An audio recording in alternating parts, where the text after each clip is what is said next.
Bonjour tout le monde, présentation de la visseuse à choc de Parkside, la PDSSA 20 Li A1. La batterie incluse est de 20 volts et de 2 ampères-heure, un temps de charge de 60 minutes, un couple de rotation maximum de 180 Nm, une fréquence de frappe nominale de 0 à 3600 frappes par minute, une vitesse de rotation de 0 à 2800 tours par minute, et elle a un porte-outil avec emmanchement de 1/4. La batterie est compatible avec tous les appareils de la gamme X20V Team. Pour l'instant, il y a 9 outils dans cette gamme. On y trouve une mallette de rangement, une notice d'utilisation, un chargeur 20V, le PLG20A1, 2 embouts et la visseuse à choc. Avant la première mise en service, vous devez recharger le pack d'accu. Il y a donc un bouton pour visser et dévisser, un bouton de fonctionnement avec une petite LED à ce niveau-là.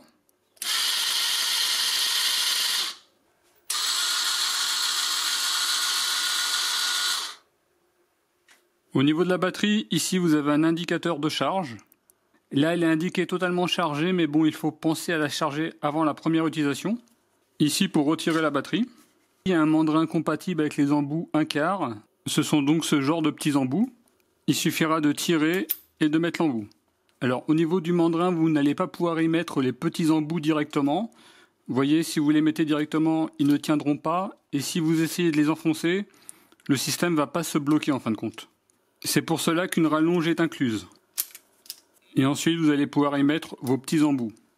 Vous avez également la possibilité d'y mettre directement les embouts longs.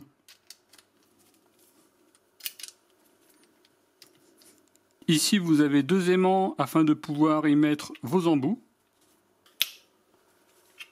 Alors sachez qu'il existe des embouts spéciaux pour visseuses à choc. En effet, les embouts standards risquent de s'abîmer plus rapidement, voire de se casser.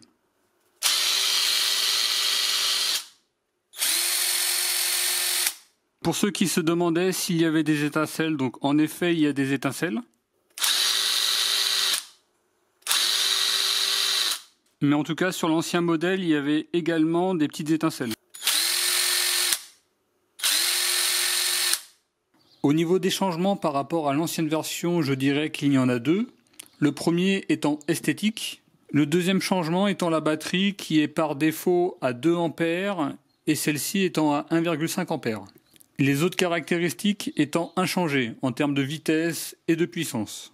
L'ancien modèle venait de Grizzly Service. Le nouveau modèle vient de Compernas.